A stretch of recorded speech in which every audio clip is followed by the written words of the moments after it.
kung bakit nandiyan kang gagawa. Bagong-bago at mainit pa ang bagong kanta ni Skastek Lee ngayon na pinamagatan na Testing.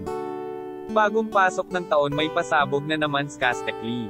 Hindi talaga magpapatalo kay Flo G. Welcome to Sikat Story. Pero para kanino nang aba ang song na ito? Ang mensahe ay para sa isang taong inaangasan niya. Si Honcho kaya ito. Sinasabi niya dito na laos na daw. Ang mensahe ng song na ito para taong kinakalaban niya pagdating sa rap.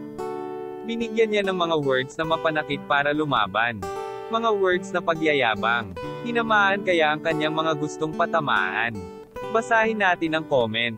Sarap ulit-ulitin ng flow at mga barya. Basta naghain talaga ang PDL and Skastek, kain lahat walang tapon.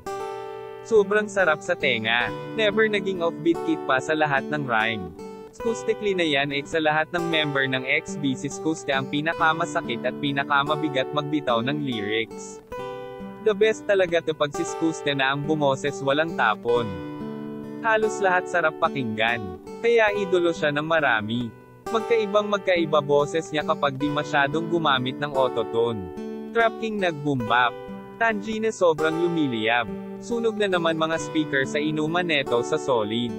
Solid talaga par. Gantong klaseng tugtugan nila dati ang bumulabog sa hip-hop scene dito sa Pinas. Ibang genre naman ang binato ngayon ni Skastek Lee pambungad sa bagong taon. Tiyak ngayong 2023 may ilalabas pa yang mga malulupet na kanta. Tiyak na haangga na naman si Honcho dito kay Skastek Lee.